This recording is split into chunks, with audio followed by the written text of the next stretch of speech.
with Chief Meteorologist Chase Menendez.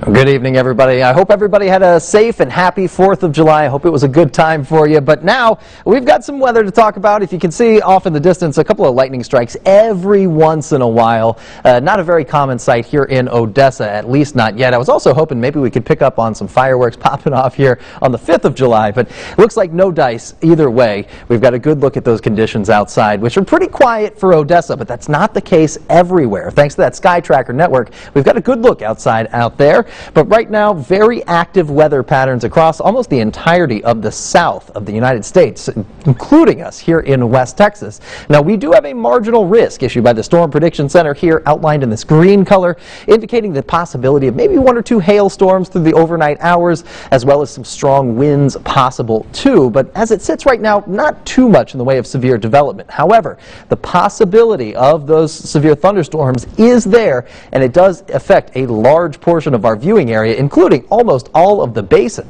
Now, we do see a couple of thunderstorms firing off south of I-10 early in the day. You can see those popping up there pretty quickly, and then a line beginning to form as we get towards the end of this satellite and radar loop. Now, this line looks a little more menacing than it actually is. It's very large, but it does look like it's beginning to work out a little bit. The Storm Prediction Center has issued that marginal risk, but the National Weather Service has not issued any kind of severe weather risk. No severe thunderstorms out there right now. This storm is below severe thunderstorm thresholds, and if you zoom into it, it again looks very menacing, but it's not as powerful as it appears. It is dumping a ton of rain, so I do expect some flooding concerns for places like Lamesa, Andrews, possibly even Big Spring, Snyder, Lenora, as that continues to track off to the east. Now, zooming in a little bit, you can tell not a lot of hail being produced by this storm. There is a little bit of a hail core getting ready to make its way into Lenora.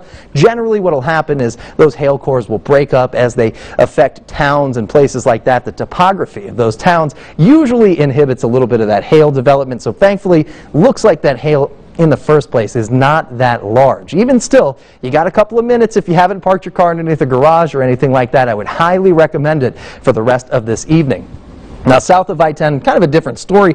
A little bit of rain, but not really a lot of thunderstorm development right now, which is a good place to be. We could definitely use the rain to help out with our drought. We've had some brush fires initiated by lightning strikes and fireworks from the 4th of July, and any rain that we can get usually will help out with that drought and those dry brush.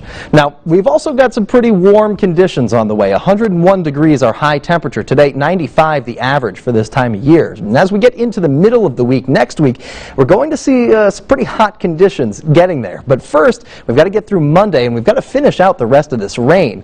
Now, most of that's going to continue to pass down to the south and east as we get through the overnight hours, but as far as severe weather potential goes, we're almost out of the woods. And by the time we get to about 6 a.m. tomorrow, maybe a couple of showers lingering on, but really no thunderstorm worries. Now, we could be dealing with a wet start to the week, but as we head into the afternoon time on Monday, notice very scattered, very isolated showers, possibly a few thunderstorms mixed in there. But as we head to the afternoon, Odessa Midland will stay pretty dry. We've only got a chance for those showers in the morning time.